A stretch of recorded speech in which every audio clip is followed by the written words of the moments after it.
The whispers started before Nia Carter even entered the church. I heard she's hideous. That's why the veil is so thick. No man would marry her willingly. It's just for the business deal. Poor Mr. Hayes. Imagine having to wake up next to that every morning. Nia stood in the small room behind the altar, her hands trembling as she clutched a bouquet of white roses someone had shoved at her an hour ago. The veil covering her face was heavy, layers of thick lace that made it hard to breathe. Her Uncle Gerald had chosen it specifically. Keep your face covered, he'd said that morning, his voice cold as always. No one needs to see you until it's too late for Hayes to back out. She was 23 years old and this was her wedding day. She should have felt joy, excitement, hope. Instead, she felt like a piece of furniture being sold to the highest bidder.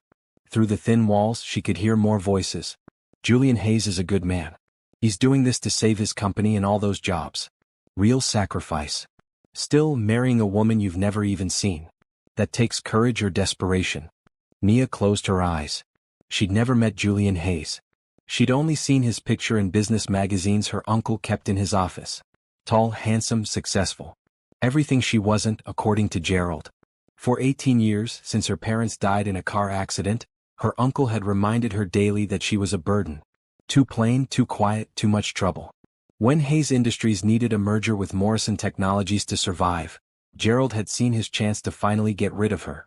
It's a good deal for everyone, Gerald had told her 2 weeks ago. Hayes gets the merger and saves his failing company. I get a profitable partnership. And you?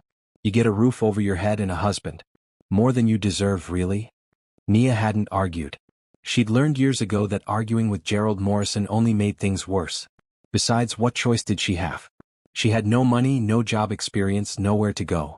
At least this way she might have a chance at something different. Even if that something meant marrying a stranger who probably hated her already. The church music started. Wagner's Bridal Chorus. The sound made Nia's stomach twist. A wedding coordinator pushed open the door. It's time. Nia forced her feet to move. The coordinator led her to the church entrance where her uncle waited, looking uncomfortable in his gray suit. He didn't meet her eyes as he took her arm. Remember, he whispered as the doors opened, don't mess this up. Hayes is expecting a proper wife. Quiet, obedient, invisible. That should be easy for you. The church was barely half full. Most of the guests were on the groom's side, business associates and employees who had come to witness their boss's sacrifice. On Nia's side sat 3 people, Gerald's secretary, his lawyer, and a distant cousin who'd come hoping for free food. Every eye turned to stare at her as she walked down the aisle. Even through the thick veil, she could feel their judgment, their curiosity, their pity. Some people didn't even bother hiding their phones as they took pictures of the ugly bride. Then she saw him. Julian Hayes stood at the altar in a perfectly tailored navy blue suit.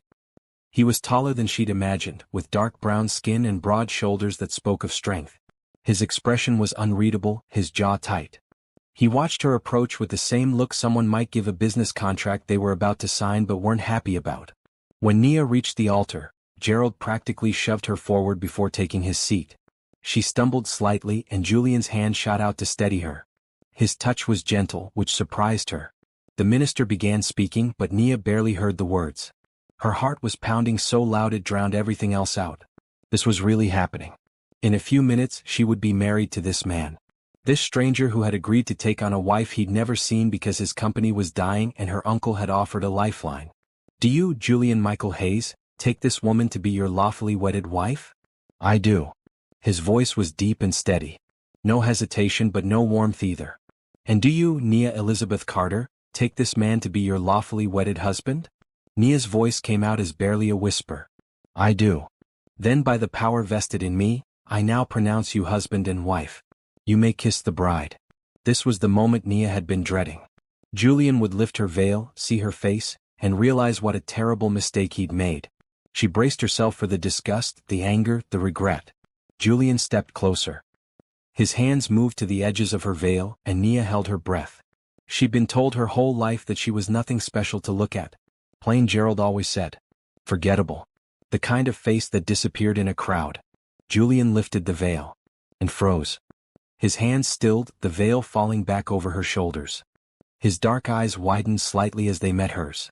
For a long moment he simply stared at her, his expression shifting through surprise, confusion, and something else Nia couldn't identify.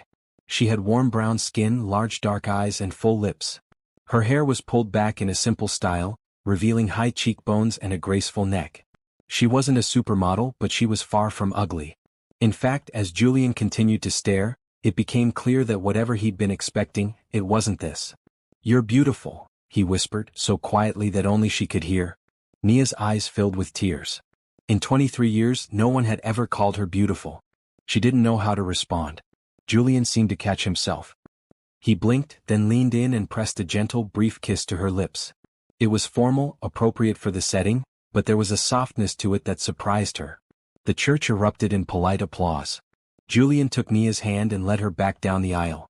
His palm was warm against hers, his grip steady. She glanced up at him, trying to understand what had just happened, but his expression had returned to that unreadable mask. They signed the marriage certificate in silence. Gerald approached with his lawyer, both men grinning like they'd just closed a profitable business deal. Which Nia supposed they had. "Congratulations, Hayes," Gerald said, shaking Julian's hand. "I trust you'll find my niece adequate for your needs. She's been raised to be compliant and undemanding. Won't give you any trouble." Julian's jaw tightened. "Your niece is now my wife. I'll thank you to speak about her with respect." Gerald blinked, taken aback. Of course. Just making sure you understand the arrangement." "The arrangement," Julian said coldly, "is that Nia is my wife. Nothing more needs to be understood." He turned to Nia and offered his arm. "Shall we go?" Nia nodded, not trusting her voice. As they walked toward the church exit, she could still hear the whispers following them. "Did you see his face when he lifted that veil? He looked shocked. Poor man. At least the business deal is solid." Outside, a black car waited. Julian opened the door for Nia, and she slid inside, grateful to escape the staring eyes. He joined her in the back seat and the driver pulled away from the church.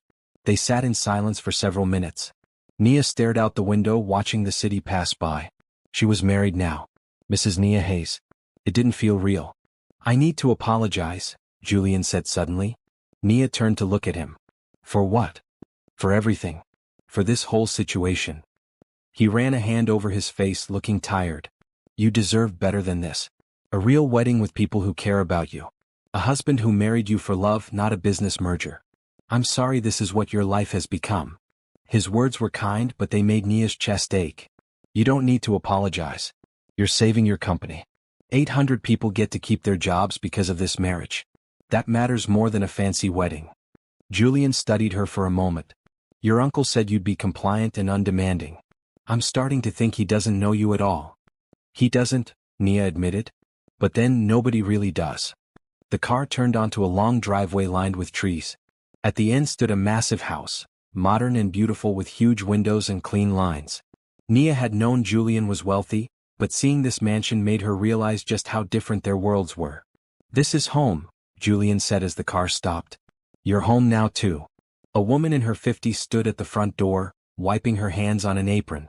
She had kind eyes and graying hair pulled back in a bun. When Julian and Nia got out of the car, she hurried down the steps. Welcome," she said warmly. "I'm Mrs. Rodriguez. I manage the house. And you must be Mrs. Hayes." The name sounded strange to Nia's ears. Mrs. Hayes. That was her now. "It's nice to meet you," Nia said softly. Mrs. Rodriguez beamed. "Oh, you have lovely manners. Mr. Hayes, your bride is beautiful." Those rumors were complete nonsense. Julian's expression darkened. "What rumors?" Mrs. Rodriguez looked flustered. "Oh, just silly gossip. Some of the business associates were saying." "Well, never mind what they were saying. They were wrong, that's what matters." Julian turned to Nia. "What exactly did your uncle tell people about you?" Nia looked away. "He told everyone I was unattractive. That no man would want to marry me willingly. He said it was better if you didn't see me before the wedding because you might back out of the deal." Julian's hands clenched into fists at his sides. "That man is," he stopped himself, clearly trying to control his anger. "You didn't deserve that treatment." "It's fine," Nia said, though it wasn't. It had never been fine. "I'm used to it." "Well, you shouldn't have to be used to it," Julian said firmly. "You're my wife now. Things are going to be different." Mrs. Rodriguez, sensing the tension, clapped her hands together. "Why don't I show Mrs. Hayes to her room? I'm sure she'd like to rest after the ceremony." "Her room?" Nia asked. Julian looked slightly uncomfortable. "I thought you'd want your own space. We barely know each other." I didn't think you'd be comfortable sharing a bedroom right away. But if you prefer. No, Nia said quickly. A separate room is, that's very thoughtful. Thank you. She followed Mrs. Rodriguez inside, through rooms that looked like they belonged in a magazine. Everything was clean and modern and expensive. They climbed a curved staircase to the second floor, walked down a long hallway and stopped at a door near the end. This is your room, Mrs. Rodriguez said, opening the door. Mr. Hayes's room is just across the hall. The bathroom is en suite and you have your own closet. I took the liberty of buying some basic items for you, but we can go shopping for anything else you need. The room was beautiful.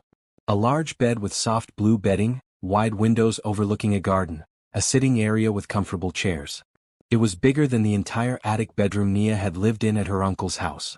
It's perfect, Nia whispered. Thank you. Mrs. Rodriguez smiled. Dinner will be at 7. If you need anything before then, just press the button by the bed and I'll come up. Welcome to the family, dear. After Mrs. Rodriguez left, Nia sat on the edge of the bed. She was still wearing her wedding dress, still had flowers in her hair. She was married. She had a husband. She lived in a mansion now with a kind housekeeper and a bedroom bigger than most apartments. And she had no idea what came next.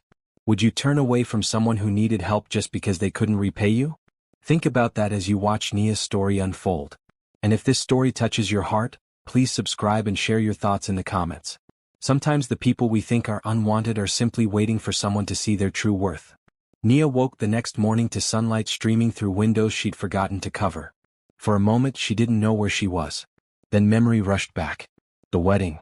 Julian's frozen expression when he lifted her veil. This beautiful room that was somehow hers now. She sat up slowly, her body stiff from tension. The wedding dress hung on the closet door where she'd left it last night. She'd been too tired and overwhelmed to put it away properly. Now in the morning light it looked almost sad. A symbol of a marriage that wasn't really a marriage at all. A knock on the door made her jump. Mrs. Hayes? Are you awake? Mrs. Rodriguez's voice was gentle through the door. Yes, come in. Mrs. Rodriguez entered carrying a tray with breakfast. I thought you might like to eat in your room this morning. Mr. Hayes had to leave early for the office, but he said to tell you to make yourself at home. Explore the house, use anything you'd like. Nia accepted the tray, touched by the gesture. Fresh fruit, toast, scrambled eggs and orange juice. More food than she usually ate for breakfast. At her uncle's house, she'd been expected to make do with whatever leftovers were available. Thank you. This is really kind. It's my pleasure. Mrs. Rodriguez sat in one of the chairs by the window. I hope you don't mind me saying, but you look a bit lost. Nia managed a small smile. I am lost. I don't really know what I'm supposed to do here. What Julian expects from me. Mr. Hayes is a good man, Mrs. Rodriguez said firmly. He works too hard and takes too much responsibility on his shoulders, but his heart is kind. He won't hurt you or make demands you can't meet. Give him time and give yourself time too. This is new for both of you. Did he tell you about the arrangement? That this marriage is really just for business? Mrs. Rodriguez's expression softened. He told me the circumstances, yes. But I've worked for Mr. Hayes for 10 years, and I've never seen him look at anyone the way he looked at you yesterday when he lifted that veil. Whatever this marriage started as, it doesn't have to stay that way. Nia wanted to believe that, but hope felt dangerous. She'd spent too many years hoping her uncle would finally see her as family, that things would get better, that someone would care. Hope had only led to disappointment. After Mrs. Rodriguez left, Nia showered and dressed in one of the simple outfits the housekeeper had bought for her. A green sweater and jeans. Comfortable clothes, casual clothes. She'd spent years wearing Gerald's cast-off donations, things that never quite fit right. These clothes were new and soft and chosen just for her. She spent the morning exploring the house. 8 bedrooms, 6 bathrooms, a formal dining room, a casual dining room, a library filled with books, a home gym, and a massive kitchen where Mrs. Rodriguez was preparing lunch. Everything was clean and organized and beautiful. Mr. Hayes's mother was an interior designer, Mrs. Rodriguez explained when she found Nia admiring the artwork in the living room. She decorated most of the house herself before she passed. Mr. Hayes hasn't changed much since then. I think keeping it the same helps him feel close to her. When did she die? 5 years ago. Cancer. It was very hard on him and his sister. His father is still alive but lives across the country. They're not close. Nia studied a painting of a sunset over water. The colors were bold and beautiful. She was talented. She was. There's actually a studio upstairs, the small room at the end of the east hallway. It's been locked since she died. Mr. Hayes couldn't bear to go in there. Something about that made Nia sad. A whole room full of creativity and beauty, locked away because of grief. She understood that feeling. She'd locked away parts of herself too, hiding them from her uncle's criticism. Julian came home at 6 that evening. Nia was in the library looking through books when she heard the front door open. Her stomach tightened nervously. She'd been alone with her thoughts all day, and now she'd have to face her husband. Her stranger husband who'd married her to save his company. "Nia?" Julian's voice called from the hallway. "In here." He appeared in the library doorway, still wearing his work clothes. A blue dress shirt with the sleeves rolled up, dark slacks. He looked tired, but his expression brightened slightly when he saw her. "Hi. How was your day?" The question was so normal, so domestic, that it threw Nia off balance. "It was fine. Mrs. Rodriguez showed me around. You have a beautiful home. It's your home too now." He loosened his tie. "I wanted to talk to you about something. I've been thinking about this situation, about what we both need from this arrangement." Nia braced herself. Here it came. The rules, the expectations, the list of things she'd have to do to earn her place in this house. Julian sat down in the chair across from her. "I don't want you to feel trapped here. I know this marriage wasn't your choice. Your uncle forced you into it just like my company situation forced me into it. But I want you to know that you have freedom here. You don't have to ask permission to go places or do things. This isn't a prison." Nia blinked. That wasn't what she'd expected at all. "I also want you to know," Julian continued, "that I won't force you into anything physical. I know some arranged marriages come with certain expectations. But I'm not that kind of man.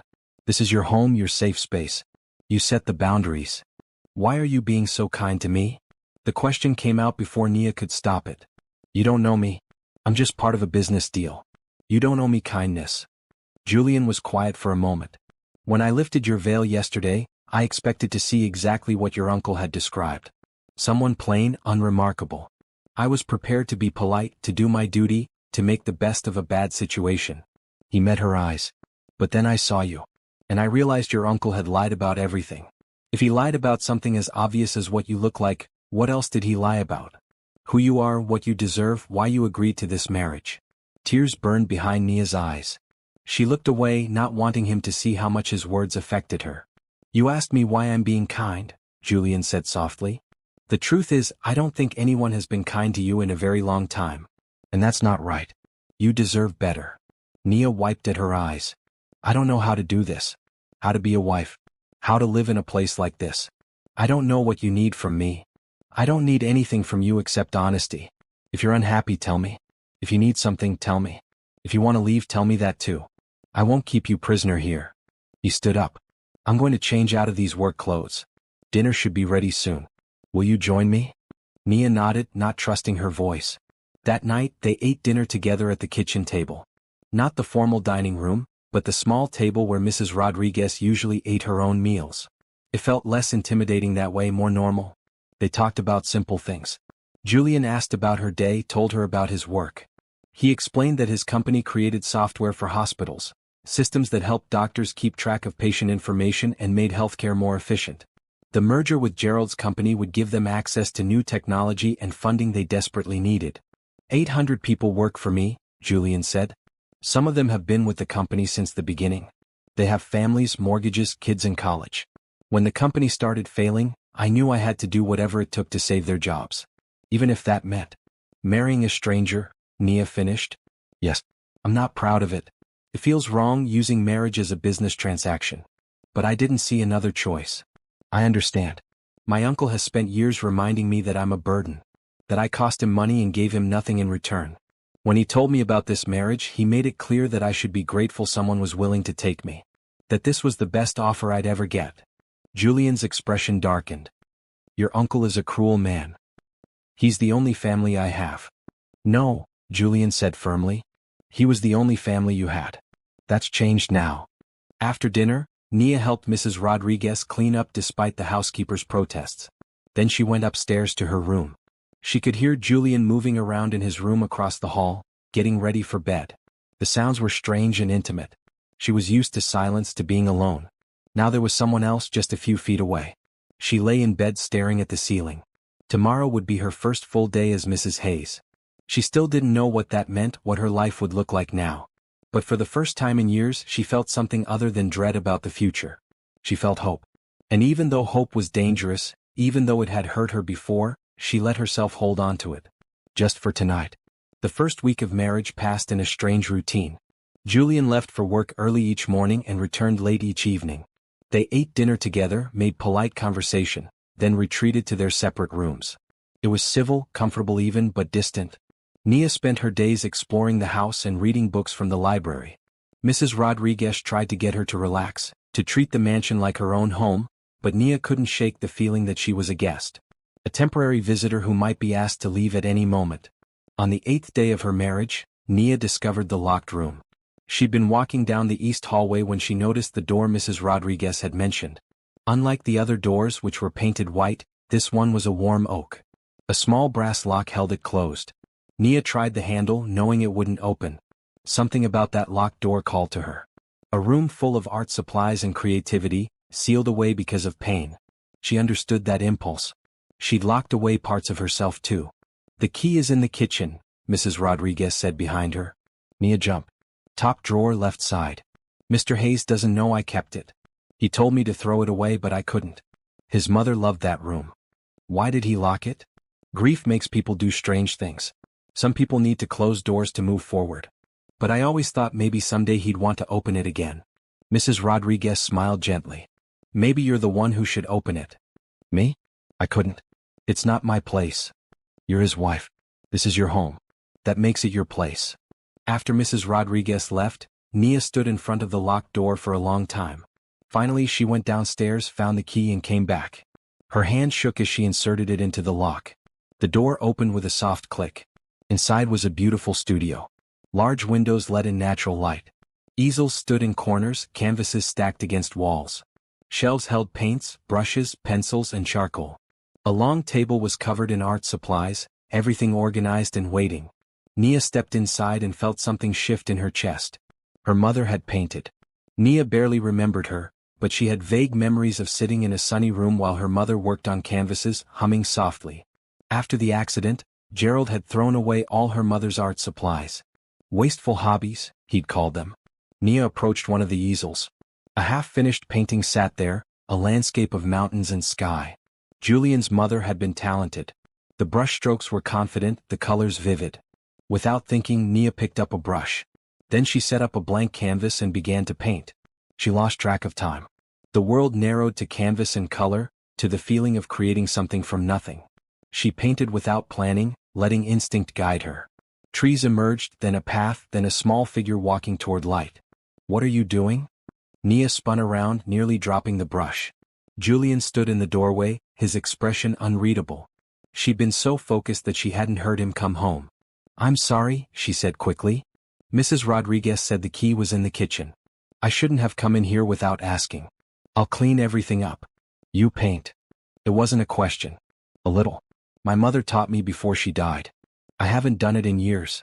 Gerald said it was a waste of time." Nia set the brush down carefully. "I really am sorry. I know this room is private." Julian walked into the studio slowly, looking around at the space he'd locked away 5 years ago.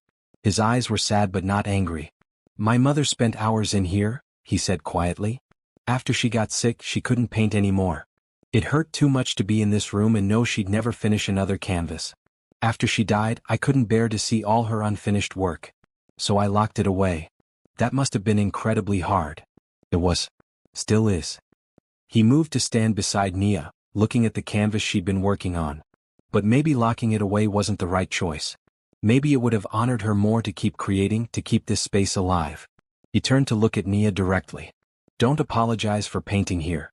I think my mother would have liked knowing someone was using her studio. And your work is beautiful." Nia glanced at the canvas. It was rough, unfinished, but there was something honest about it. "It's not very good. It's better than you think." Julian studied the painting for another moment. "Why did you stop?" "After your mother died. Gerald said I needed to focus on practical things. Being useful. Art wasn't useful." Nia's voice was bitter. "He threw away all my mother's paintings and supplies. Said they were taking up too much space." Julian's jaw tightened. Your uncle is lucky I need his business partnership, because right now I'd like to tell him exactly what I think of how he treated you. It doesn't matter anymore. It does matter. The way people treat us shapes how we see ourselves. Your uncle spent years telling you that you weren't good enough, that you were a burden. But he was wrong. Julian turned to face her fully. You're talented, Nia. This painting proves it. And even if you weren't, you'd still have value. You'd still deserve kindness and respect. Nia's throat tightened. She'd spent so long believing Gerald's words that hearing the opposite felt surreal. Can I tell you something? Julian asked.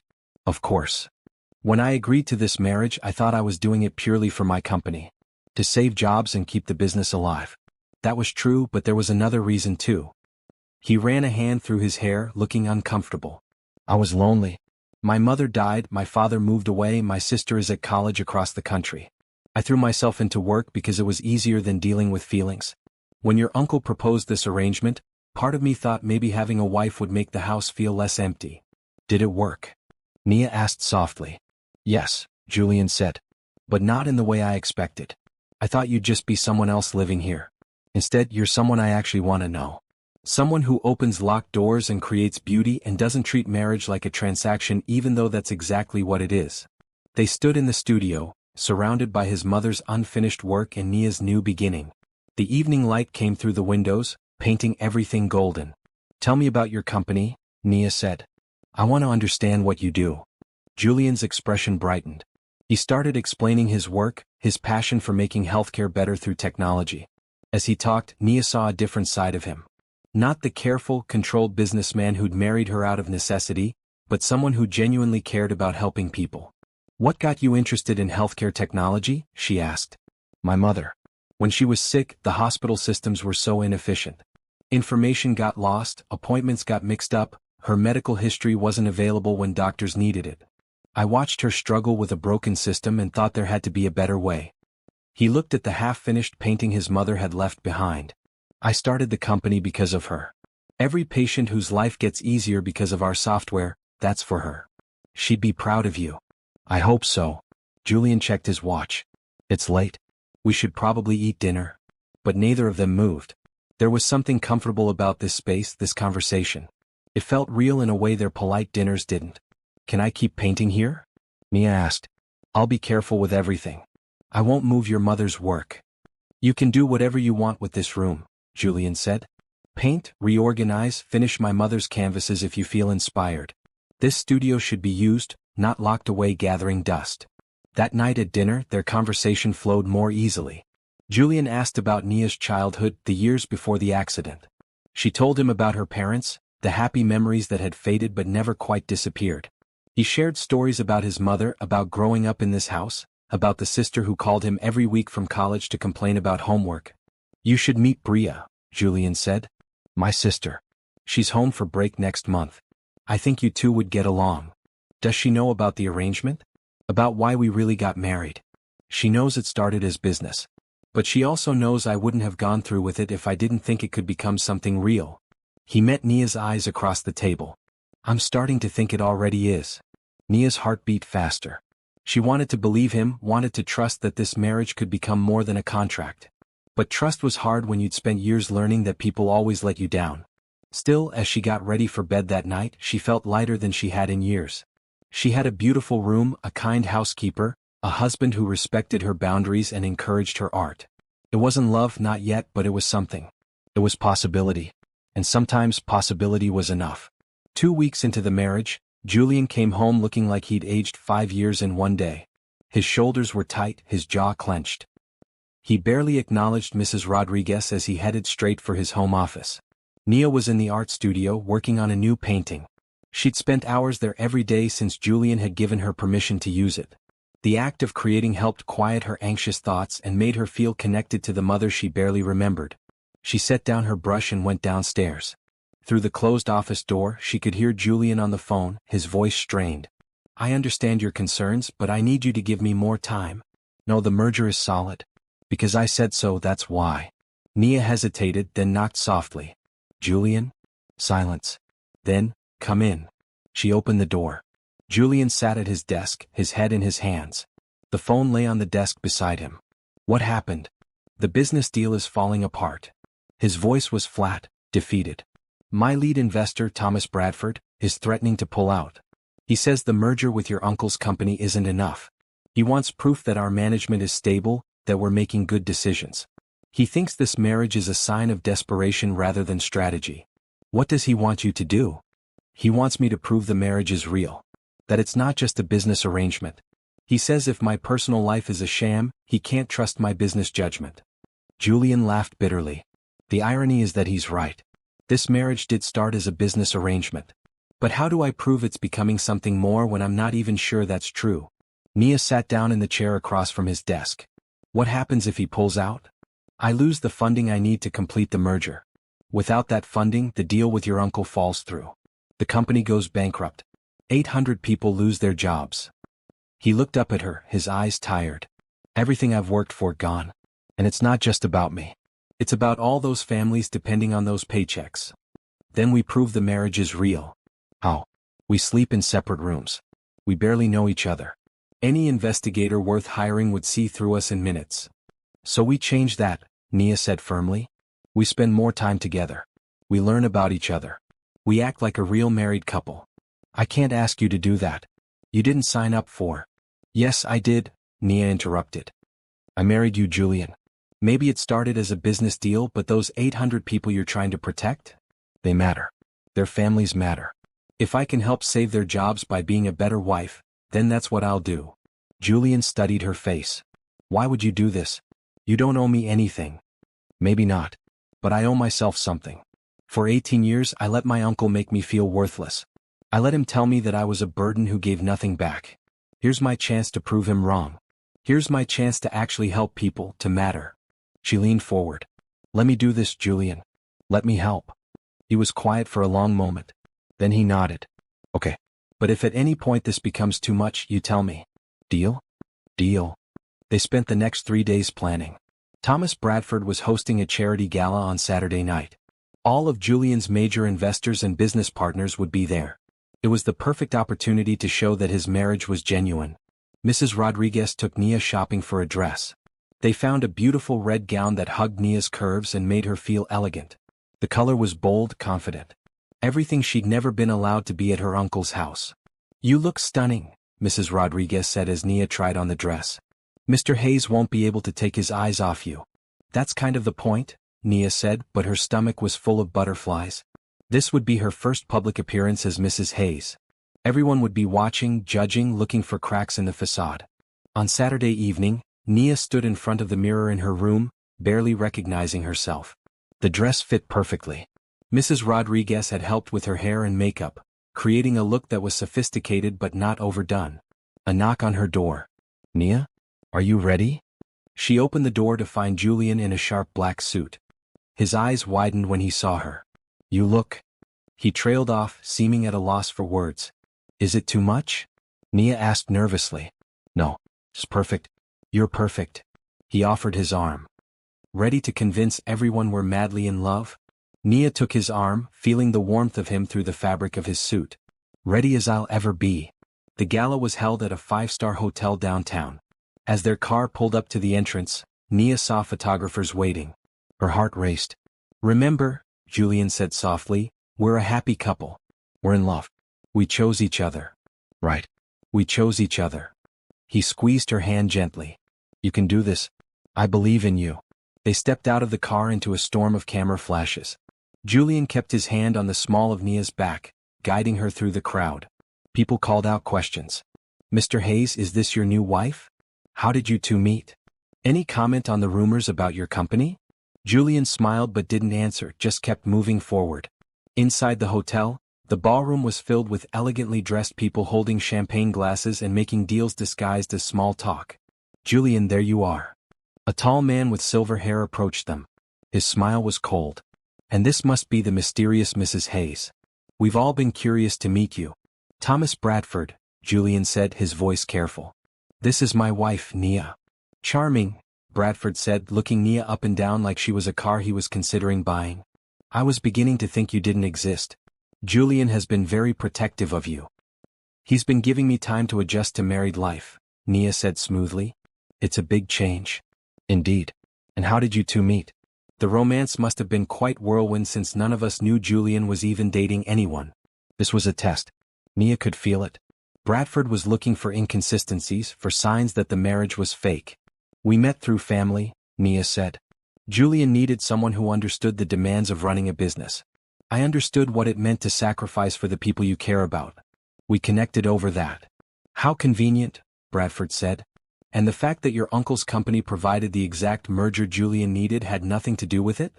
Of course it did, Julian said before Nia could respond. I'm not going to pretend my professional life and personal life exist in separate bubbles. Nia understood what I was facing. She offered to help. I fell in love with her because she saw past the business pressure to the man underneath. She chose me when she could have walked away. It was a good answer, honest enough to be believable. Bradford's expression didn't change. Well, I suppose we'll see, he said. Actions speak louder than words after all. Enjoy the evening. He walked away. Nia let out a breath she didn't know she'd been holding. That went better than I expected, Julian murmured. He doesn't believe us. Not yet. But he will. They spent the evening working the room. Julian introduced Nia to his business partners, his investors, his employees. With each introduction, Nia felt more confident. She asked questions about people's work, remembered names, made genuine connections. These were good people who cared about Julian's company.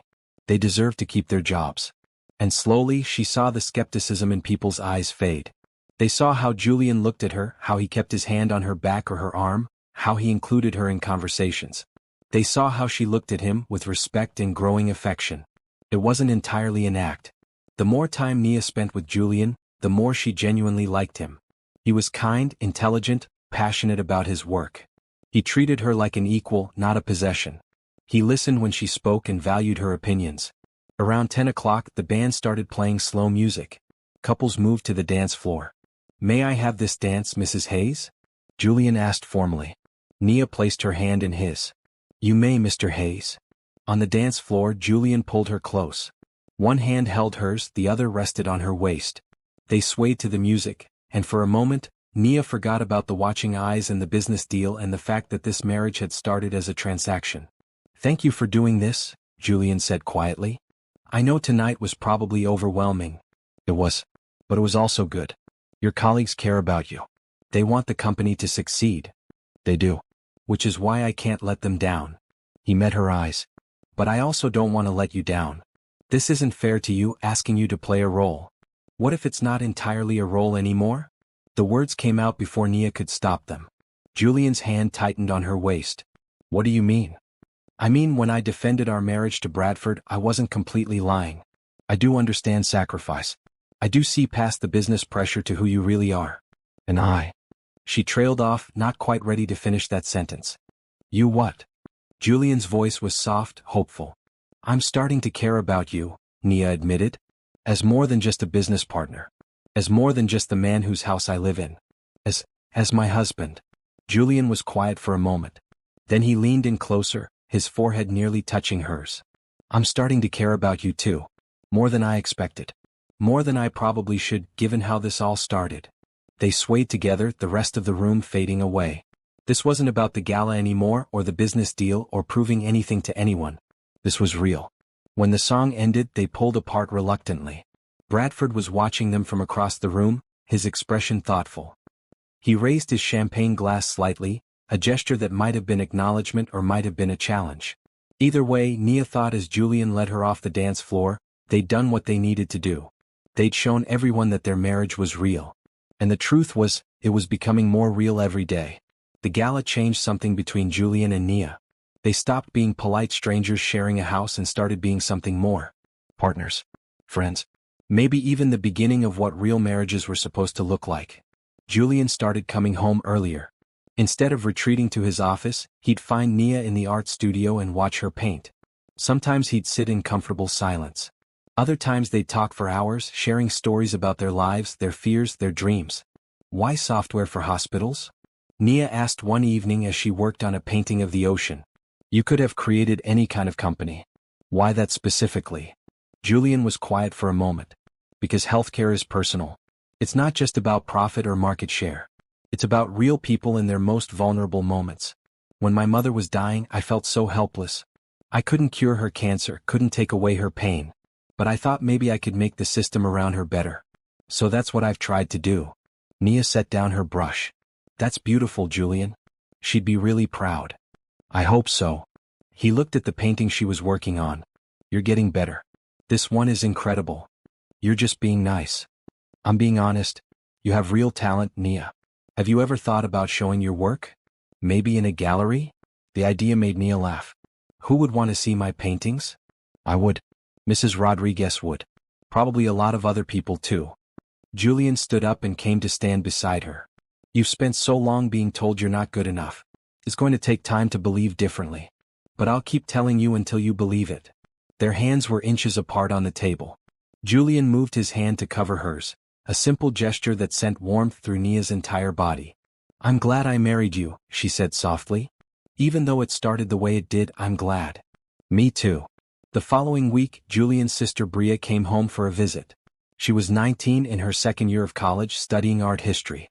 When Julian told Nia his sister was coming, Nia felt nervous. This would be her first time meeting Julian's family. What if Bria hated her? What if she saw through the marriage and realized it had started as a business deal? But when Bria burst through the front door on Friday afternoon, all energy and bright smiles, those fears disappeared. You must be Nia, Bria said, pulling Nia into an unexpected hug. I'm so excited to finally meet you. Julian has told me so much about you. She was beautiful, with dark skin like her brother's and natural hair pulled back in a colorful scarf. She wore a bright yellow shirt and jeans, and her whole presence seemed to light up the room.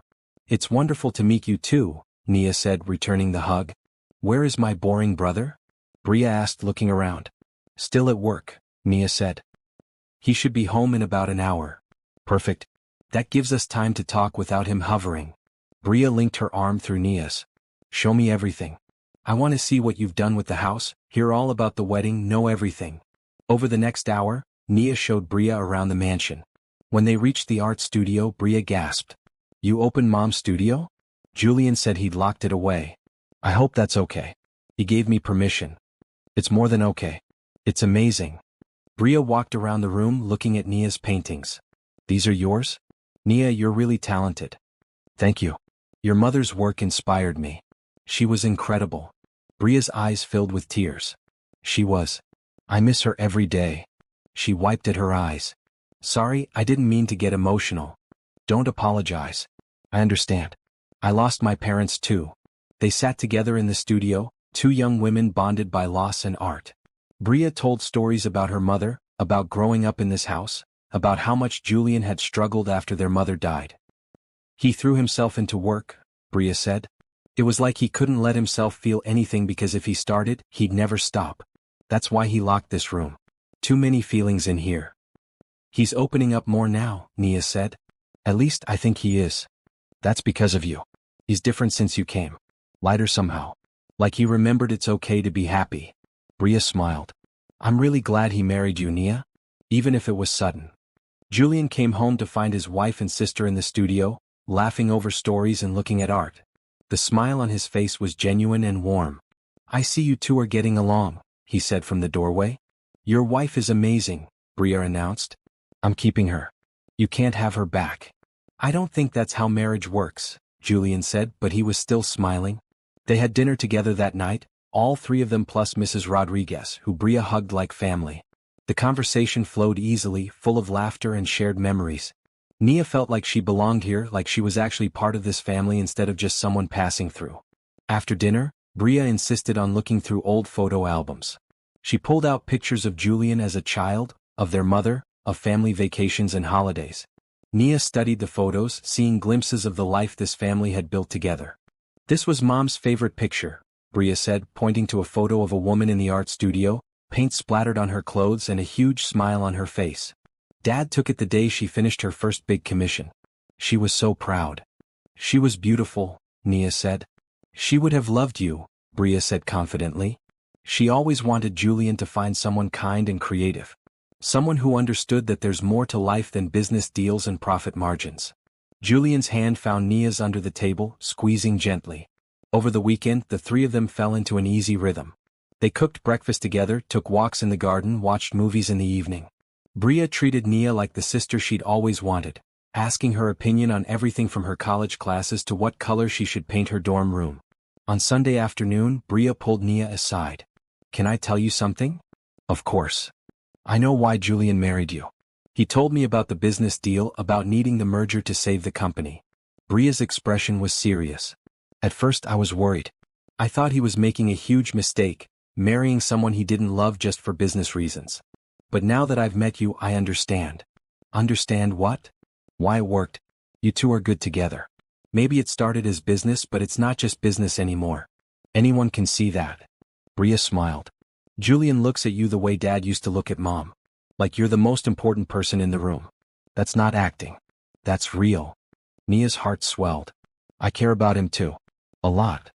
"Good. Because he deserves someone who sees him for who he really is. Not just the successful businessman or the guy trying to save 800 jobs. The real Julian, who loves art even though he can't paint, who visits sick kids at the hospital every month, who cries at sad movies but tries to hide it." "He cries at sad movies?" "Every single time. Don't tell him I told you." Bria hugged Nia tightly. "Thank you for making my brother happy again. And thank you for opening Mom's studio. I think she'd be really glad to know someone was creating in there." When Bria left on Monday morning to go back to college, she made Nia promise to call her often. "We're sisters now," she said firmly. "That means we talk and share everything and support each other. Deal?" "Deal," Nia agreed. After Bria drove away, Julian pulled Nia into his arms. "Thank you for being so wonderful with my sister. She adores you." "I adore her too. She's amazing." "She is. And so are you."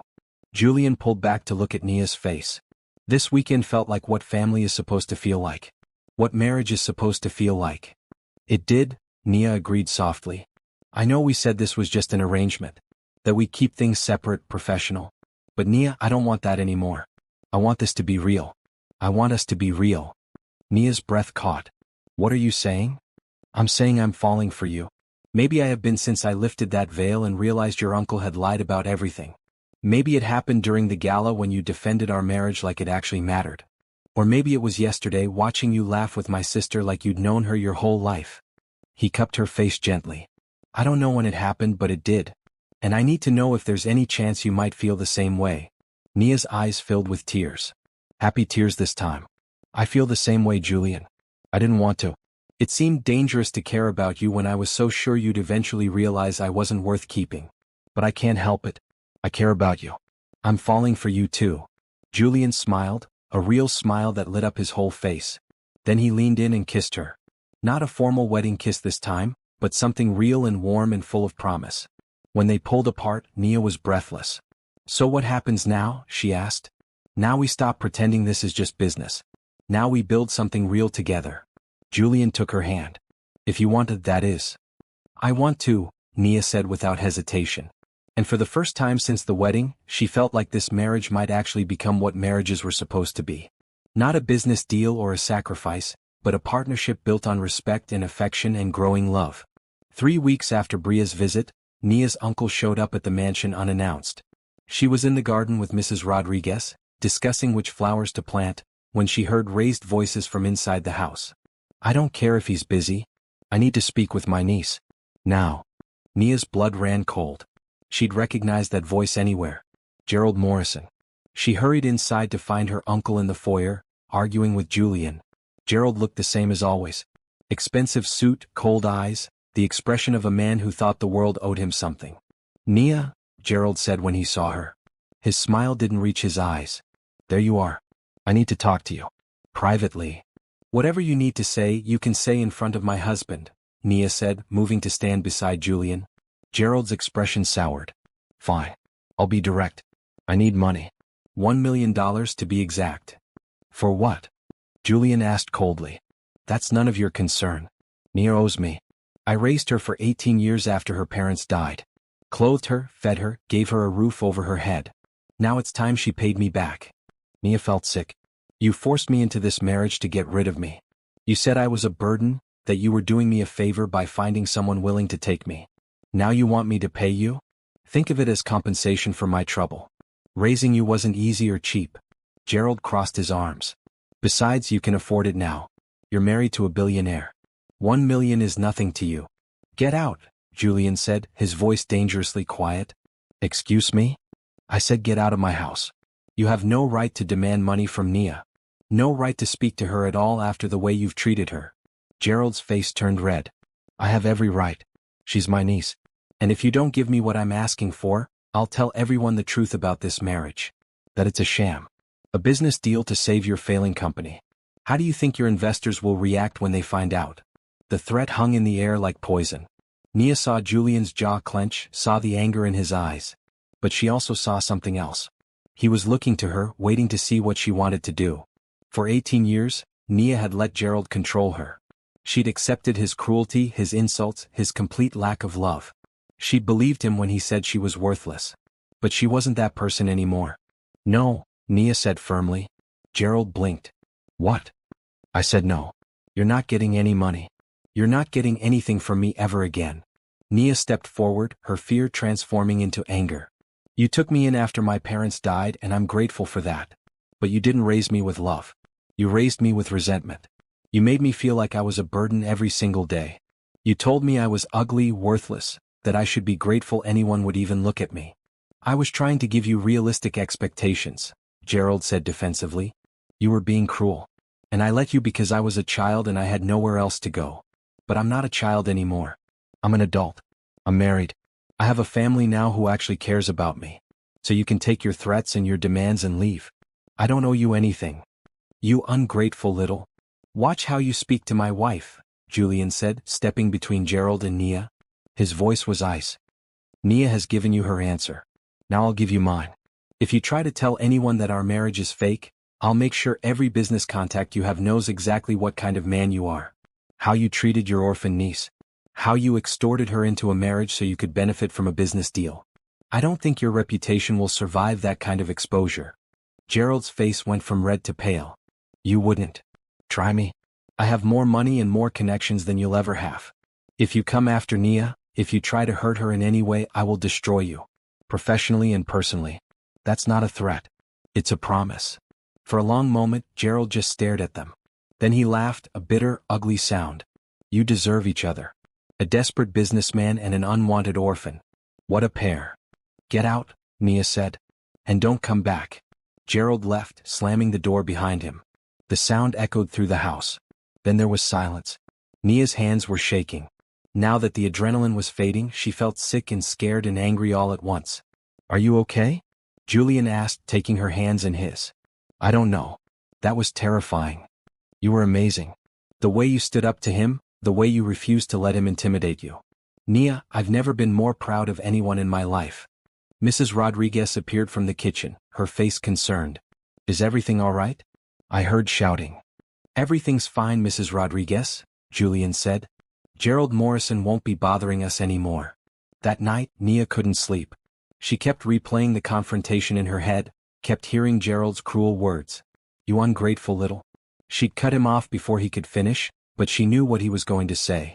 A soft knock on her door. Nia? Can I come in? Yes. Julian entered, wearing pajama pants and a t-shirt. I saw your light was still on. Are you okay? I keep thinking about what he said. That I'm ungrateful. Julian sat on the edge of her bed. You're not ungrateful. You're strong. There's a difference. I feel guilty. He did take care of me after my parents died. Maybe I do owe him something. No, Julian said firmly. Providing basic care for a child doesn't give someone the right to abuse them emotionally. Nia, your uncle was supposed to love you. Instead, he made you feel worthless. You don't owe him gratitude for that. What if he follows through on his threat? What if he tells everyone about the business arrangement? Then we deal with it. Together. Julian took her hand. But I don't think he will. He has too much to lose. And honestly, even if he does, it doesn't matter anymore. What do you mean? I mean, yes, our marriage started as a business deal. But it's not that anymore. Everyone who saw us at the gala knows that. My sister knows it. Mrs. Rodriguez knows it. Most importantly, we know it. He squeezed her hand. What we have is real, Nia. No one can take that away from us. Nia felt tears sliding down her cheeks. I was so scared he'd ruin everything.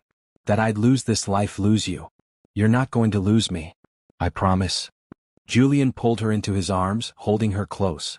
You're stuck with me now, remember? For better or worse, in sickness and health, until death do us part. We made those vows and I meant them. Even though we barely knew each other when we made them? Even though, maybe especially because, we had no reason to make this work except that we both chose to try. That means something. Nia buried her face in his shoulder, breathing in the familiar scent of him. Thank you for defending me. For standing up to Gerald. Always. That's what husbands do. He pulled back to look at her face. Do you want me to stay? Just until you fall asleep?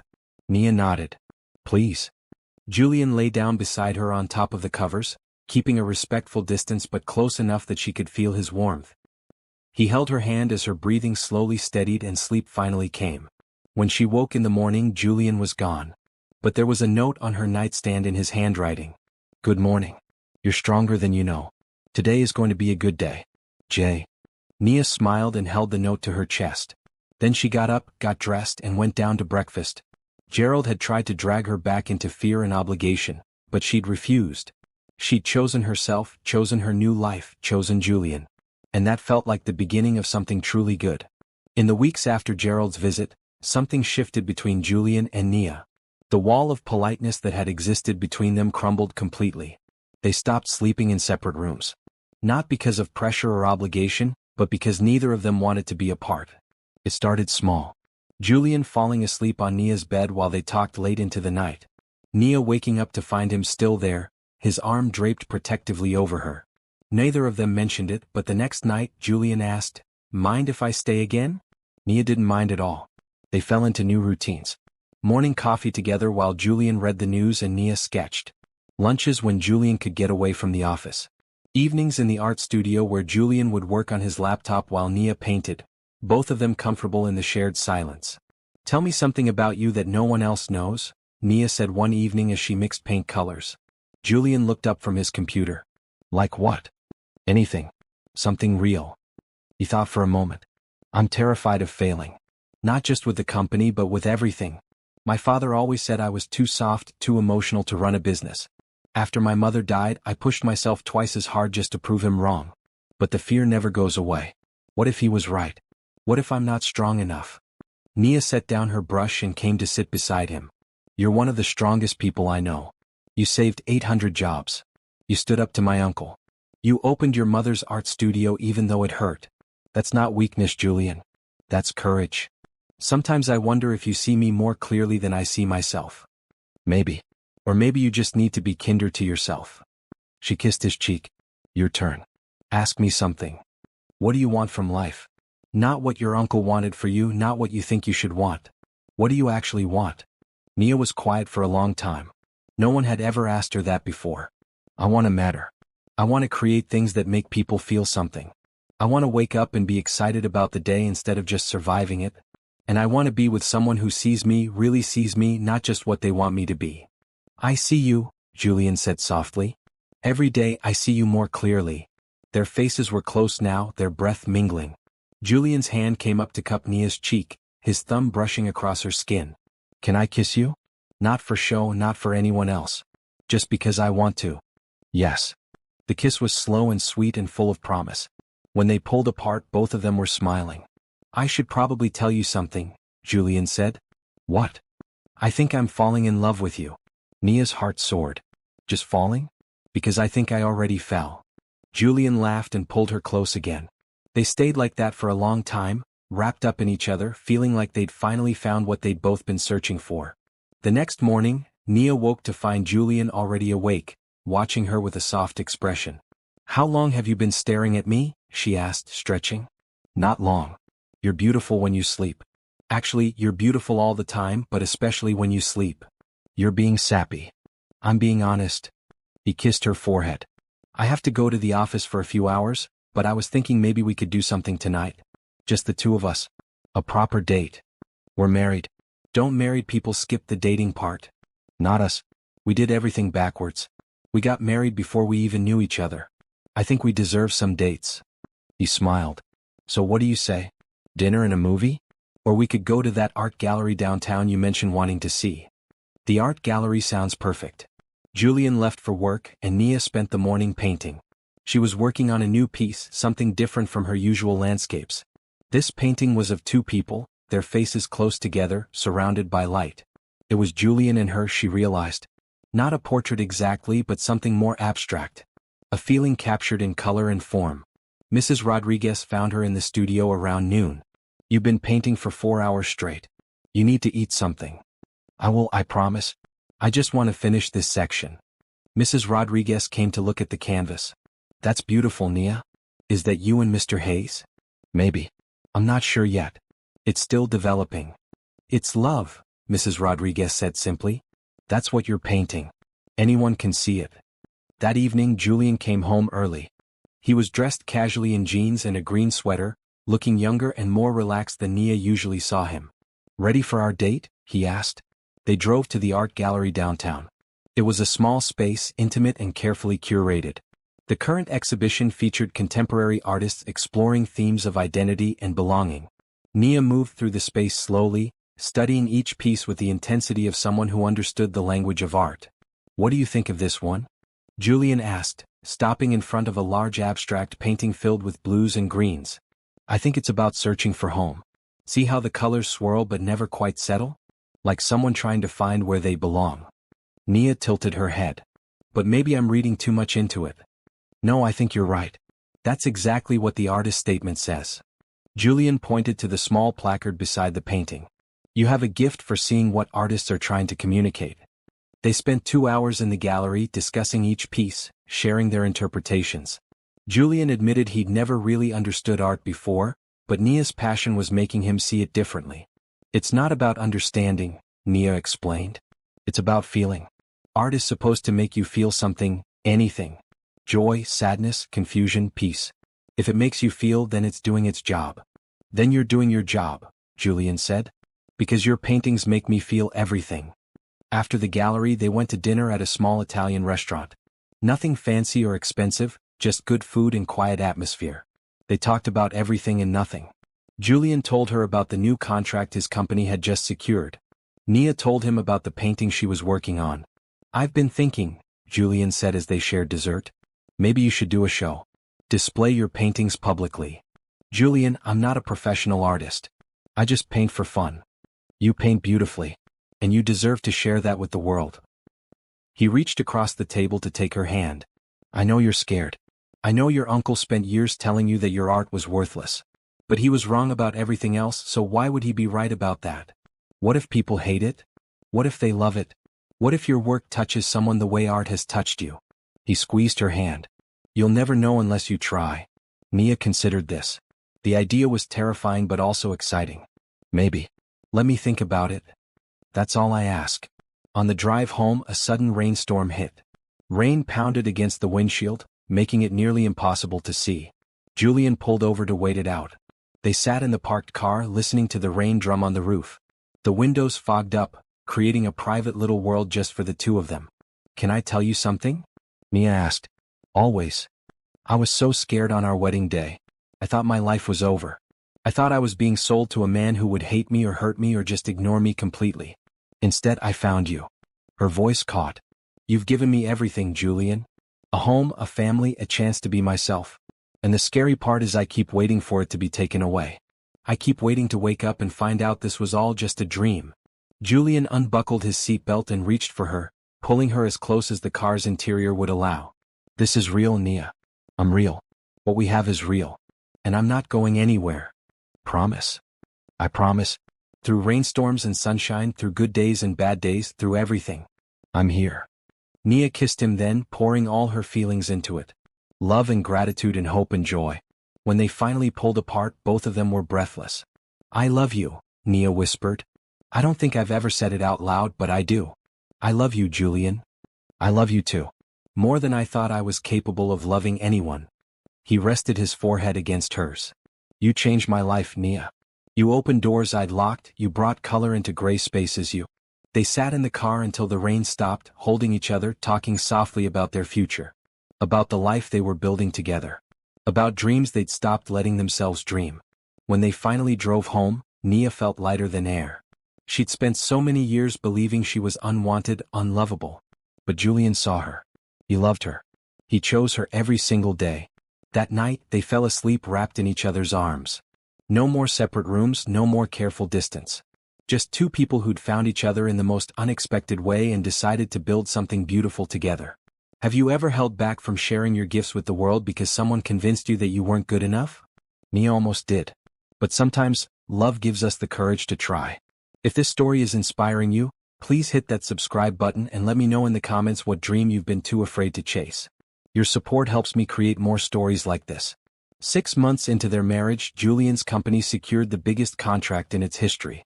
A nationwide hospital network wanted to implement his software across all 500 of their facilities. It was the kind of deal that would transform Hayes Industries from a struggling company to an industry leader. Julian came home that evening looking stunned. "We did it," he said as soon as he walked through the door. "The contract, it's ours. We actually did it." Nia squealed and threw her arms around him. "That's amazing. I'm so proud of you. It's not just me. It's you too." Julian pulled back to look at her face. "Remember 2 months ago when you suggested we expand into educational technology? Partner with medical schools to teach students how to use our systems." "I remember. That's what sealed the deal." The hospital network loved that idea. They said it showed we were thinking long-term, that we cared about building the next generation of healthcare workers. "Your idea saved us." Nia felt tears sting her eyes. "Really? Really? You're brilliant, Nia. Not just at art but at business too. You see connections other people miss." He kissed her softly. "The board wants to meet you. They want to thank you personally for your contribution." "The board? Julian, I'm not part of the company. I'm just your wife." "You're not just anything. You're my partner in every sense of the word. And it's time everyone knew that." The following week, Hayes Industries held a celebration dinner to announce the new contract.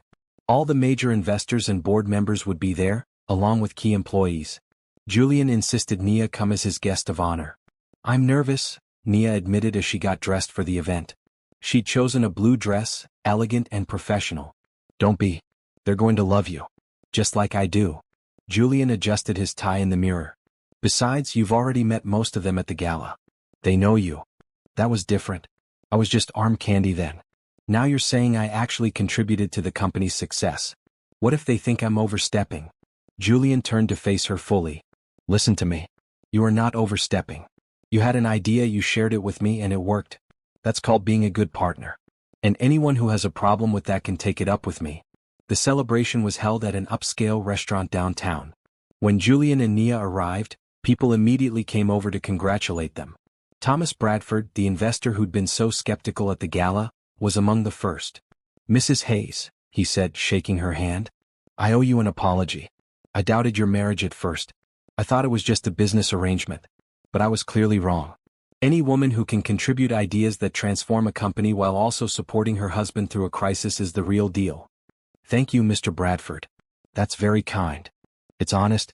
Julian is lucky to have you." Throughout the evening, people approached Nia to thank her. Employees who'd feared losing their jobs told her how grateful they were. Board members asked her opinion on other potential expansions. Investors wanted to know if she'd considered consulting for other companies. "You could have a career in business strategy," one board member said. "You have a natural talent for seeing opportunities." Nia had never considered that possibility. She'd spent so long believing she had nothing to offer that the idea of being valuable in a professional capacity felt foreign. When it was time for speeches, Julian stood at the front of the room. "I want to thank everyone for being here tonight. This contract represents years of hard work, sacrifice, and dedication. It represents 800 people who believed in this company even when things looked hopeless." The crowd applauded. "But I need to give credit where it's due," Julian continued. "My wife, Nia Hayes, suggested the educational technology partnership that sealed this deal. She saw what I'd been too close to see, that our value isn't just in what we provide now but in how we prepare for the future. This success is as much hers as it is mine." More applause. Julian gestured for Nia to join him at the front. She walked up, her heart pounding. "When I married Nia 6 months ago," Julian said, "I thought I was just saving my company. I had no idea I was gaining the best partner I could ever ask for. She's made me better, made this company better, and made all of our lives better. So this celebration isn't just about a contract. It's about the people who make success possible. Thank you, Nia. For everything." He kissed her in front of everyone. The room erupted in cheers and applause. Nia felt tears streaming down her face, but they were happy tears. Tears of joy and pride and belonging. After the speeches, Julian's CFO approached them. "Mrs. Hayes, I have a proposition for you. We're looking for someone to head our Community Outreach and Educational Partnerships division. It would involve working with medical schools, hospitals, and training programs. Based on your idea and your obvious passion for helping people, I think you'd be perfect for it." Nia was speechless. "I don't have any formal business experience. You have something better. Vision and heart. We can teach you the technical aspects. The rest you already have." The CFO smiled. "Think about it. No pressure, but the position is yours if you want it." On the drive home, Nia was quiet. "What are you thinking?" Julian asked. "I'm thinking that 6 months ago, I was living in my uncle's attic, believing I was worthless.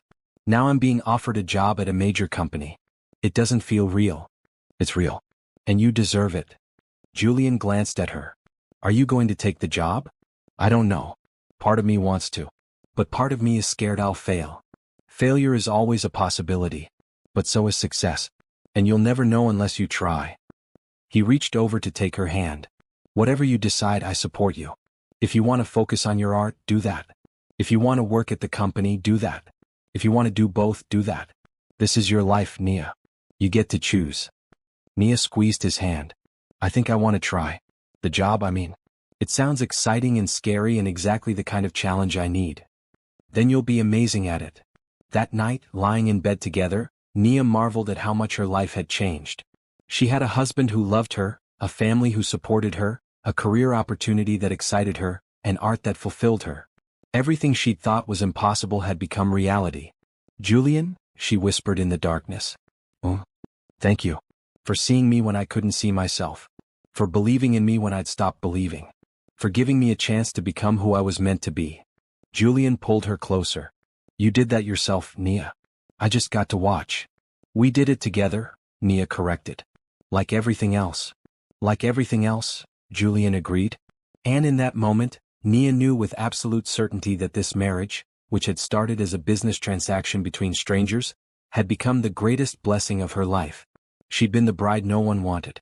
But Julian had wanted her. Had chosen her. Had loved her. And that made all the difference. 3 months after taking the job at Hayes Industries, Nia was thriving.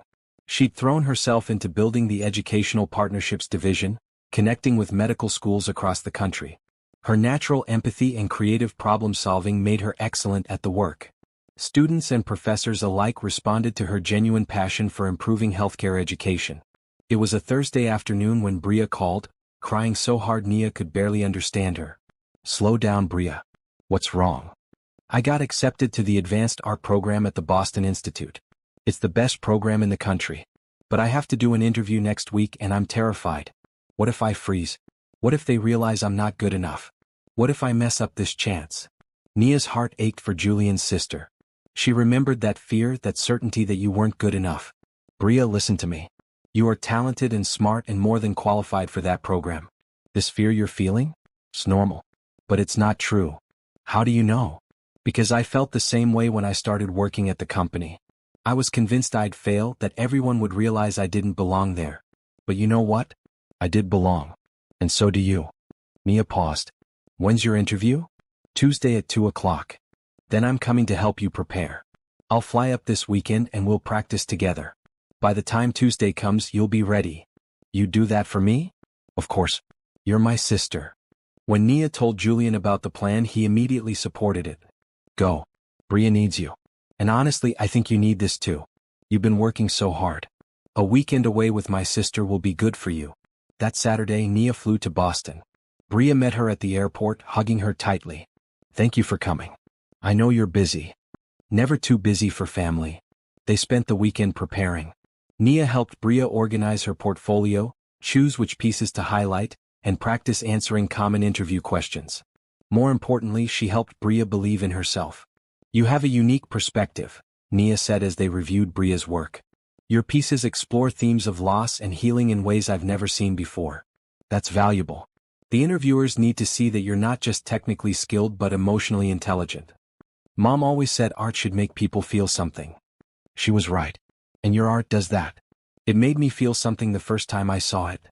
On Monday night, the night before the interview, Bria was too nervous to sleep. Nia sat with her in her dorm room, drinking tea and talking. "Can I tell you a secret?" Nia asked. Always. On my wedding day I was convinced my life was over. I thought I was being married off to someone who would hate me.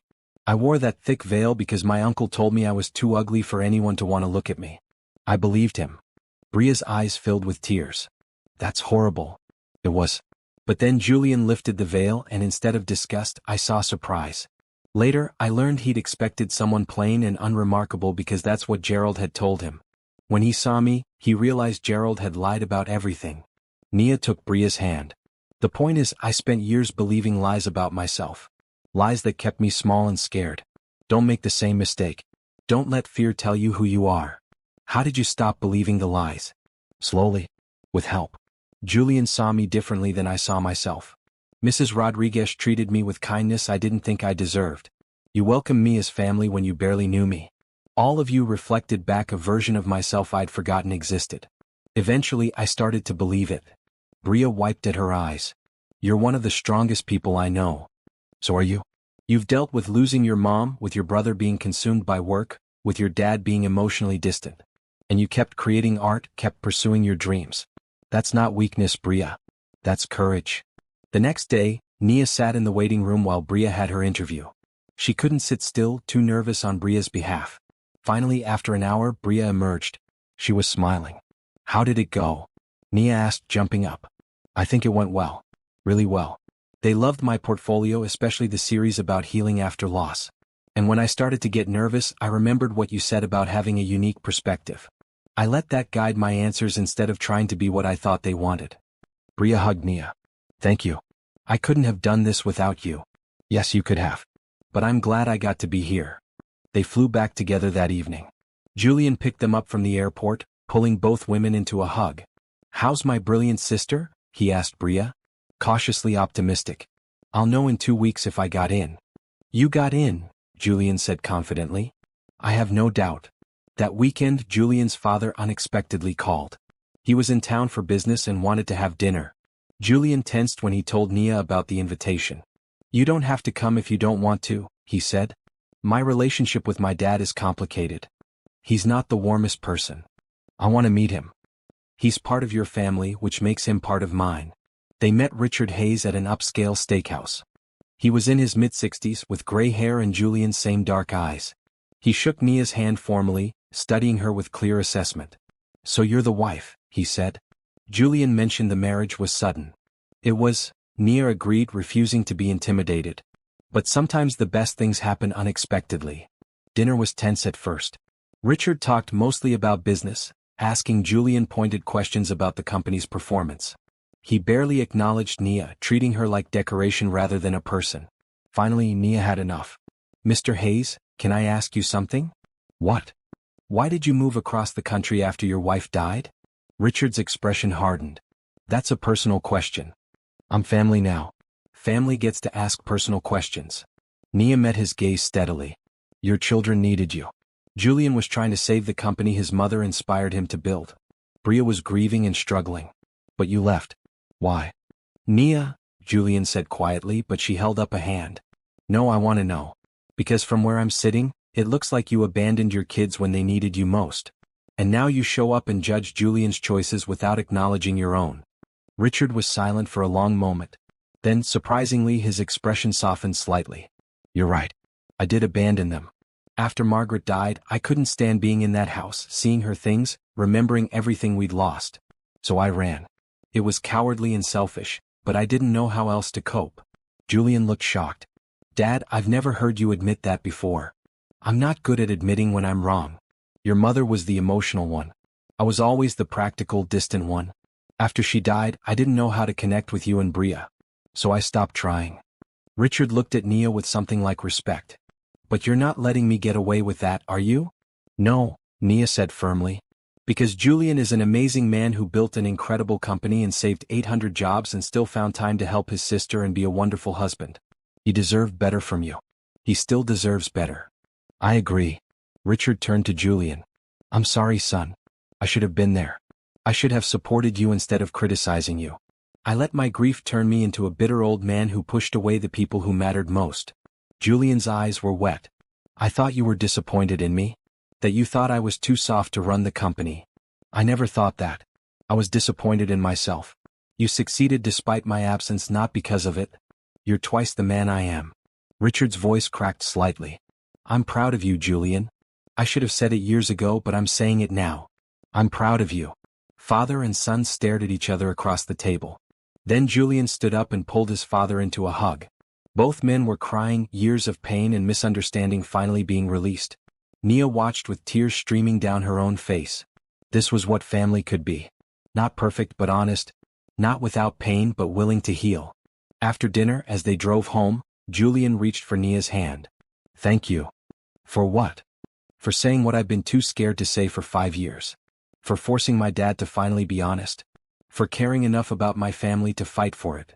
That's what wives do, Nia said softly. At least that's what this wife does. 2 weeks later, Bria called with news.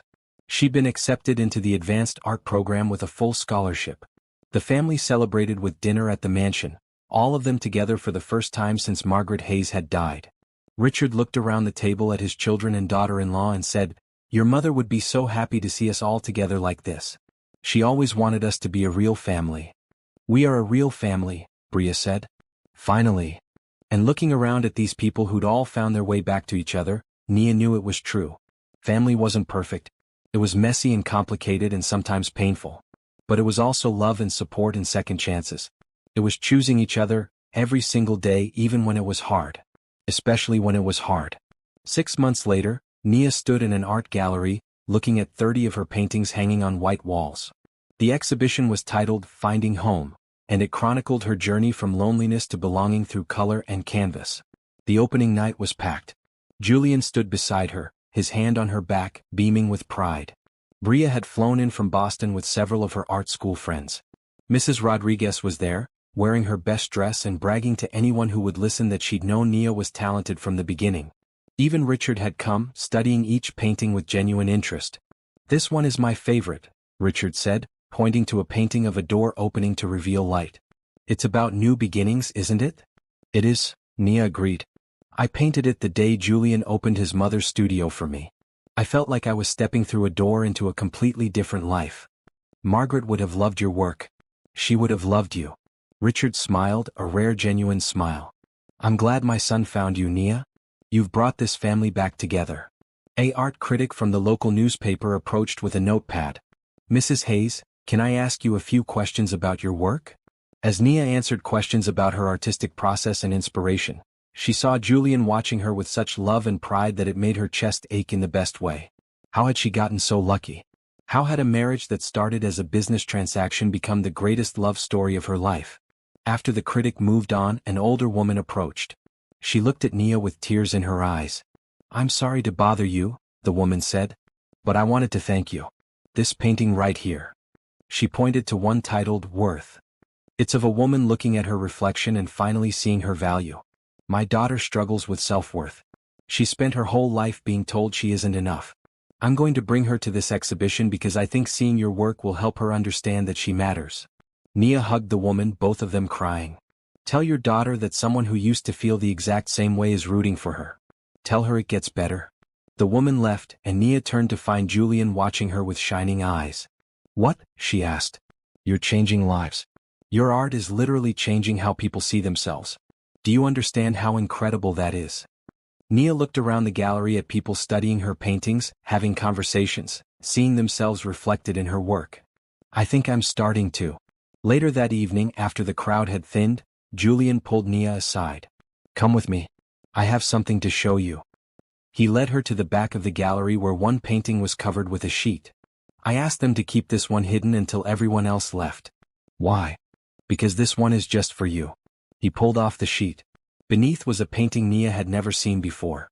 It showed the church where they'd gotten married, but instead of a sad bride with a heavy veil, it showed a woman in white with her face exposed, smiling as a man lifted her veil. The colors were bright and hopeful, full of light and possibility. "I don't understand," Nia said. "I didn't paint this." "I did," Julian admitted. "Well, I tried to. I asked Bria for help and she walked me through it. It's not very good." "It's beautiful," Nia whispered. "It's how I wish our wedding day had gone. No fear, no lies, no heavy veil hiding your face. Just two people choosing each other with hope instead of obligation."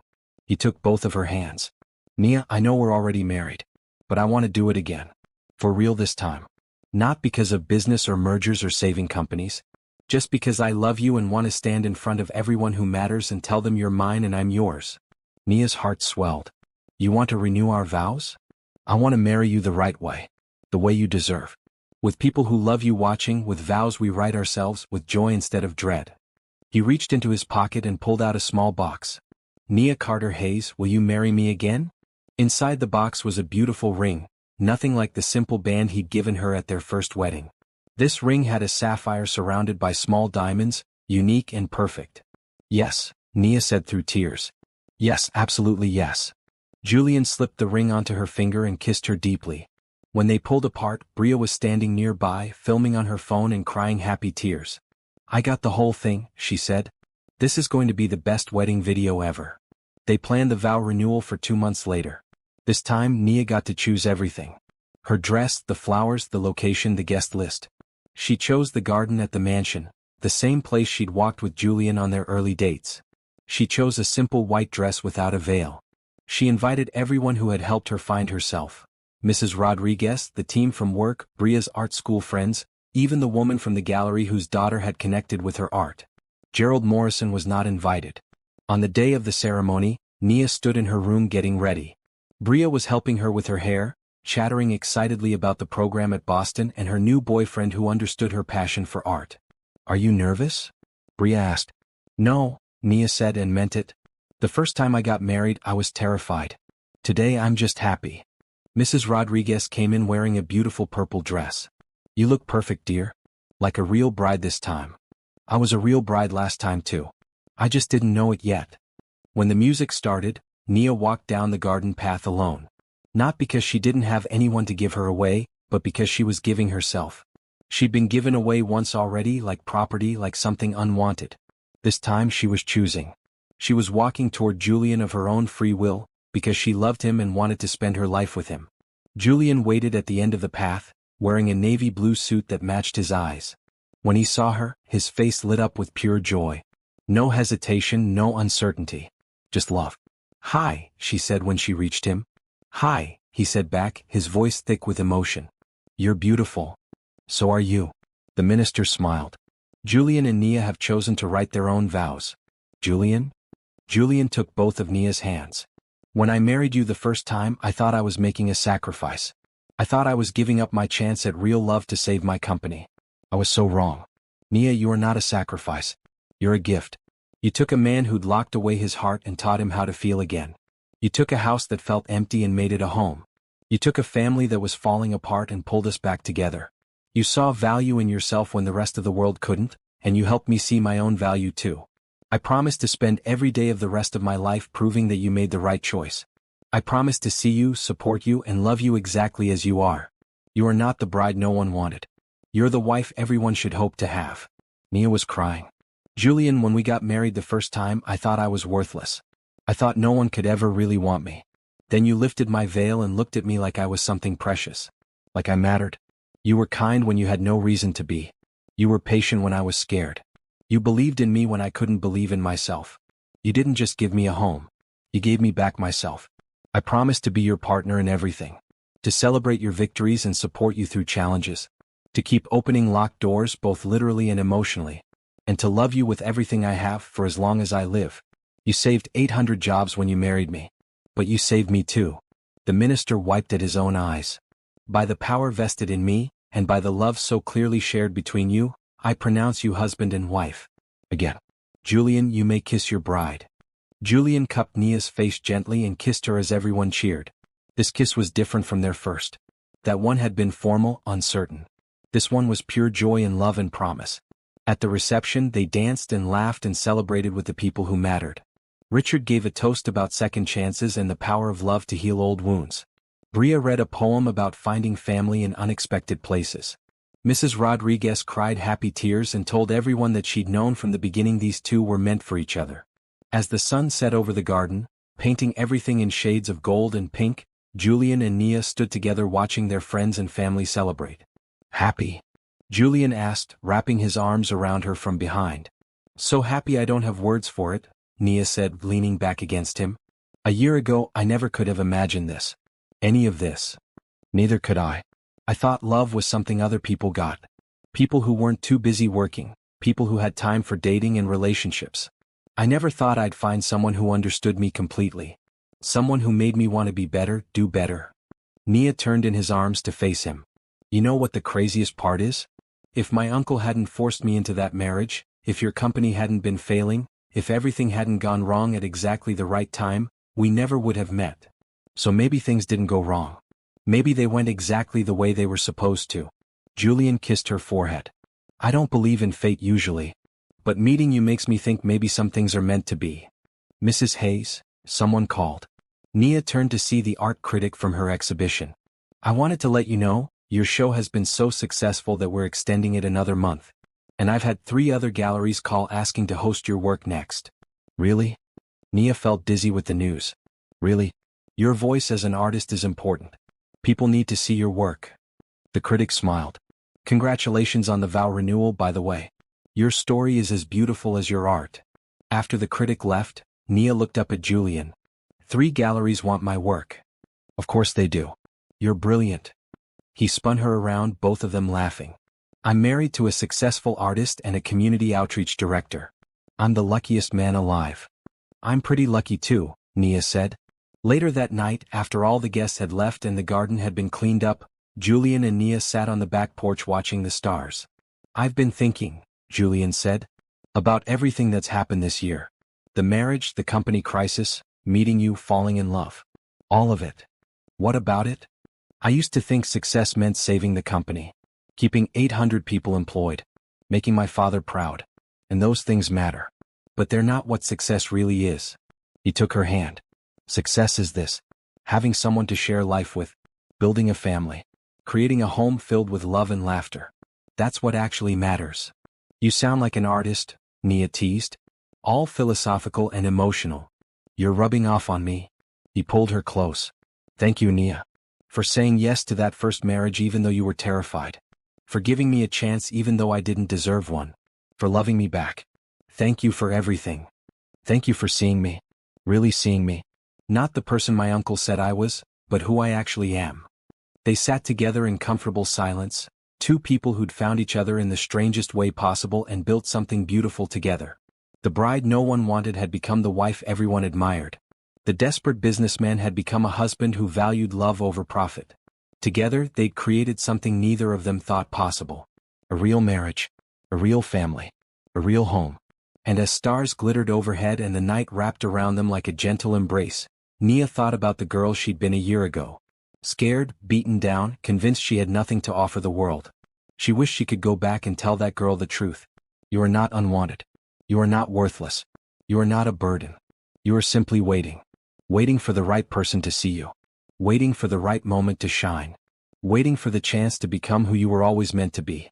And when that chance comes, you will be ready. Because hope and love and kindness always lead the way. Always.